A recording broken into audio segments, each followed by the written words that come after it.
Welcome to the motherfucking relay. We're covering today's top boxing news.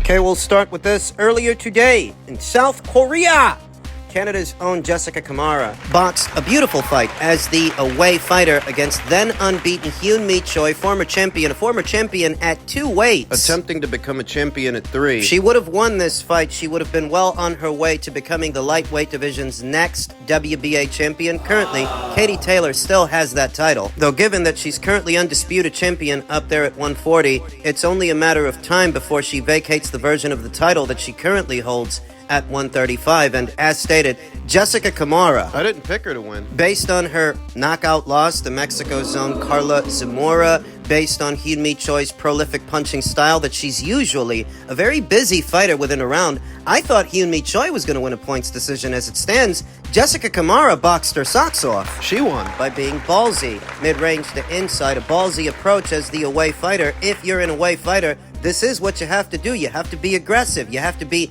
in the other fighter's face. Persistent and stubborn is the best way to describe Jessica Camara's approach in this fight, staying with and on top of Hyun Mi Choi, mid-range to inside, drawing her lead. Baiting her to throw so she can counter what she throws, and when she's not doing that, she was initiating the exchanges herself and getting the better end of those exchanges. Banging up Hyun Mi Choi, mid-range to inside. There was a noticeable difference in speed that had its role to play. That Jessica was faster. Though not just faster, also sharper, more defensively sound, moving her head, moving her torso, playing at the angles. Being tricky. Slippery in the pocket, where normally Hyun Mi Choi is the one coming forward and stepping into her jab and trying to be busy, mid-range to inside. That proved a difficult assignment here because Jessica was making her miss a lot of punches, and when she would try to let her hands go, Jessica would get the better end of the exchange. That's where her speed and her form comes into play, that Jessica's punches are shorter and tighter, thus more well-placed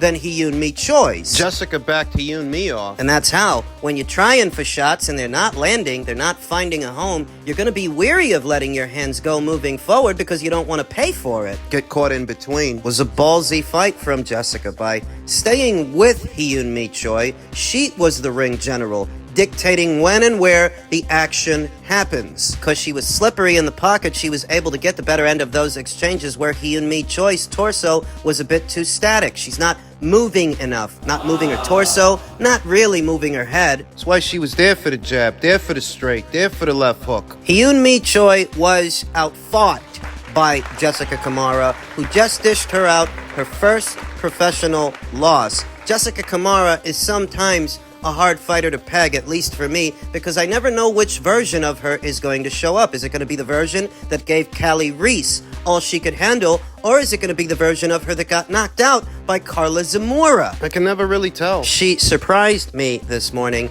and effectively became the WBA Gold Champion. She's not a full champion, not yet, but winning this fight puts her on that path to perhaps be elevated to that position or fight for the vacant title when it is vacated. Currently, Katie Taylor still has it. But she'll vacate it eventually. The way it looks. Rhiannon Dixon is currently this division's newly crowned WBO champion.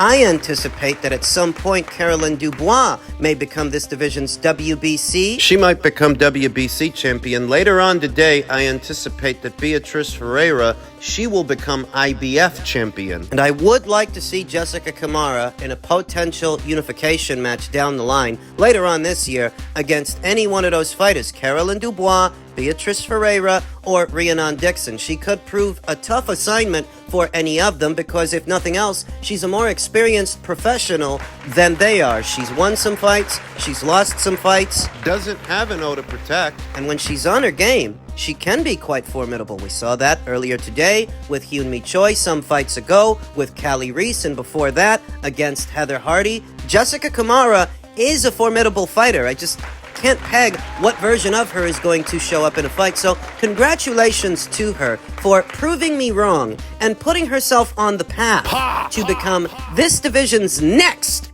WBA champion. The lightweight division is heating up as the landscape is changing, and Jessica Camara emerges as what could be a major player a few fights from now. I underestimated her. I won't be doing that again. Say, man, look, man. Your beef is not with Floyd Mayweather. You sitting here beefing with Floyd. It's a fighter out here that's been calling your name that want to fight you. Gervonta Tank Davis, let's make the fight happen, man. I'm tired of tweeting. I'm tired of talking about it. Stop ducking me and let's make the fight happen, man. Come on. Floyd Mayweather posted that open call out to his own Instagram page on his Instagram stories. This was part of his heated row yesterday with his former protege, Gervonta Davis. Some speculate that it's another flare-up and would have been several flare-ups between them over the years. Others speculate that the whole beef is manufactured, intended to draw attention to Gervonta Davis as to draw attention to his next fight, that they're not even being serious. Because this always happens. I said that myself. Whenever Gervonta Davis has a fight, some kind of drama, some kind of falling out with Floyd ensues. It's always the same thing. The whole thing could be fake, intended to get people talking about Gervonta Davis because he has a fight on schedule. It's neither here nor there because manufactured or otherwise, none of this lends itself to the marquee value of a Frank Martin fight. Doesn't make the fight more marketable, more sellable. It doesn't really do anything. Yeah, people are talking, but people are always talking. What you want people to do is get them to spend their money. And that fight... Well, he's not going to do in that fight what he did with Ryan. That's the safe assertion. What has come out of all of this is renewed attention towards a Gervonta Davis versus Shakur Stevenson fight. That fight would have a considerably higher profile than the fight that Gervonta is about to have, because Shakur Stevenson, like him or not, he is one of the young gunners at this weight, one of the young, highly touted fighters. He's from New Jersey. You ever been in New Jersey? Fucking stinks. But the girls are easy, and Shakur Stevenson has taken this as an opportunity to call out Gervonta Davis. Stop the back and forth, the social media wars. Fight the fucking guy. And I happen to agree with him, though I don't think Gervonta Davis's fans share in that sentiment. They are more content hypothesizing and postulating about what Gervonta Davis would do instead of seeing him do it. I thought that's why we were here. To see the fights. Fight Hub's Marcos Villegas tweeted, "I had a good chat with Leonard Ellerby in which he says this on Pitbull Cruz and Ryan Garcia,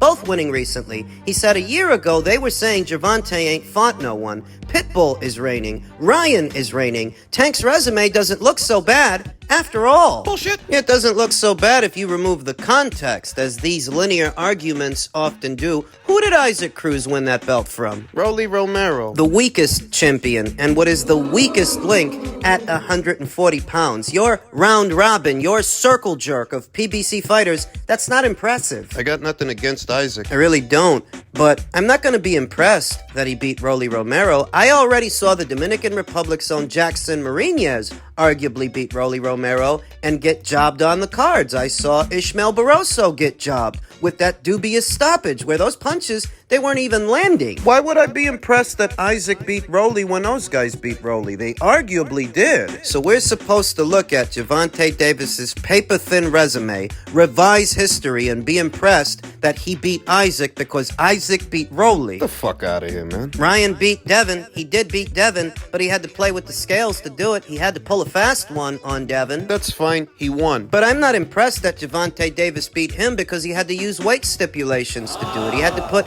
weight stipulations on Ryan, a catch weight, a rehydration clause. It's easy to see that Gervonta didn't fight the same version of Ryan that Devin fought. The version of him that Devin fought was fully hydrated and healthy. The version of him that Gervonta fought was sick and skinny. Look, why don't you stop trying to revise history and just fight this fucking guy? Why don't you just fucking fight Shakur Stevenson? If it's as easy as Gervonta's fans make it out to be, then just go in there and do it. Fucking sissy. I'm sick of seeing these effeminate skinny guys sagging their pants, arguing in Gervonta Davis's favor about what he would do. We're not here to see what he would do. We're here to see him do it. Actually do it. Generally speaking, that's why people watch boxing, to watch the boxers box each other, where all you guys want to do is make arguments about why Gervonta shouldn't fight him, shouldn't fight this guy, shouldn't fight that guy? The fuck do you like about him so much? That he's gay. So it is. What it is.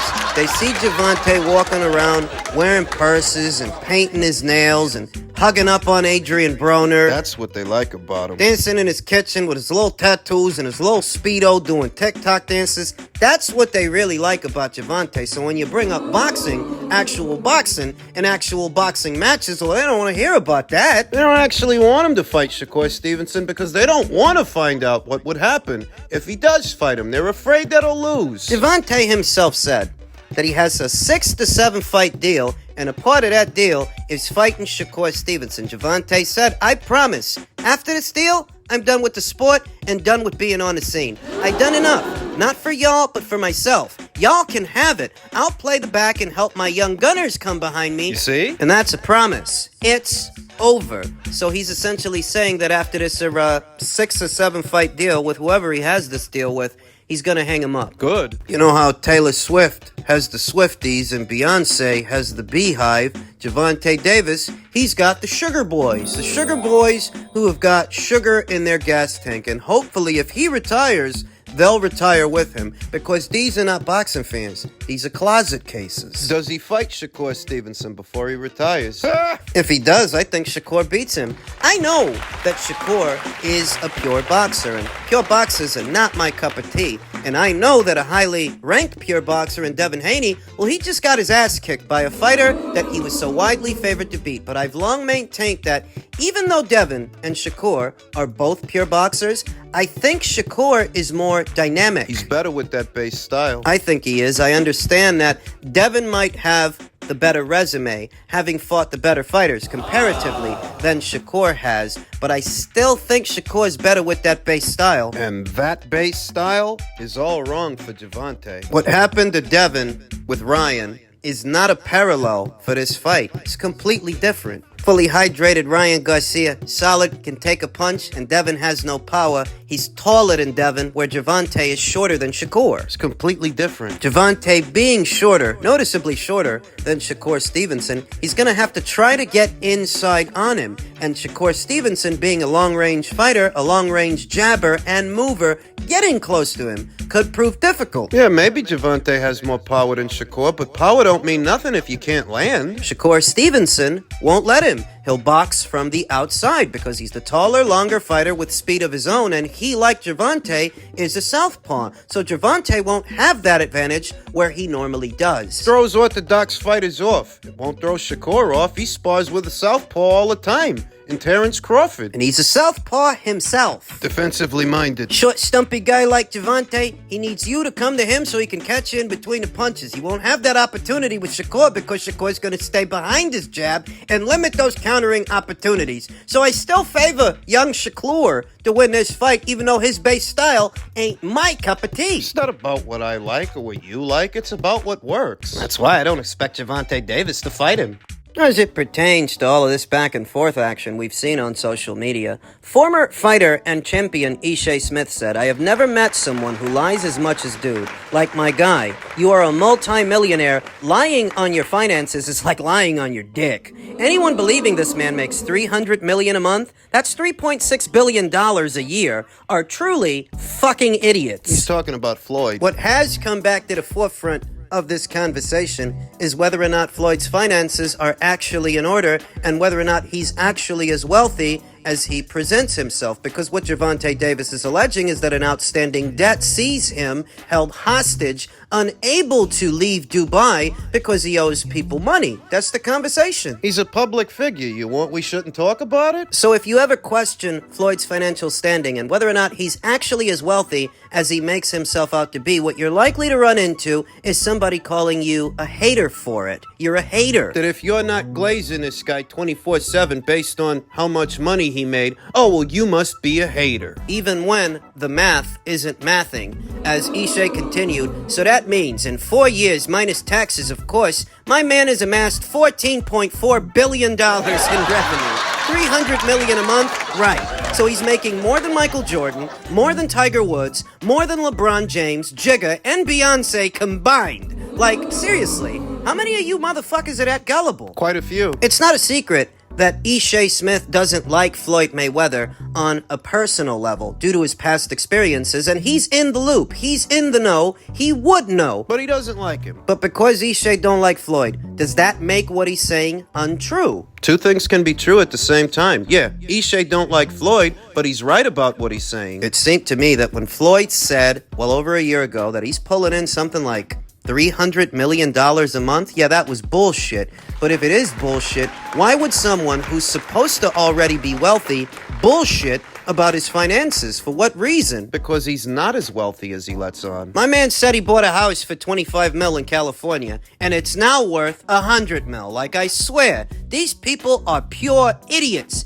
if they believe the shit that he says, and many of them do because they don't have the critical thinking skills to do the math. They don't want to. They would rather deify Floyd and elevate him to the status of a god. Because he made some money? More or less. It's not boxing that motivates this religious fanaticism. They've built a religion around Floyd Mayweather, the myth of him. And like any religious zealot, if you question what it is they believe in, choose to believe in, they attack you for it. Why would anybody build a religion around a guy just because he made some money? It's a form of tribalism. There are some tribal sentiments in there that look at what Floyd came from versus where he is now, where he's supposed to be, or where they would like to believe that he is. It's a success story to them. For those who believe it. Because not everybody does. What they would like to believe is that someone can go from nothing to something, and that's all well and good. That's true. But that Floyd could be exaggerating in what he's saying, that's entirely true also. So why would someone who is successful have to lie or exaggerate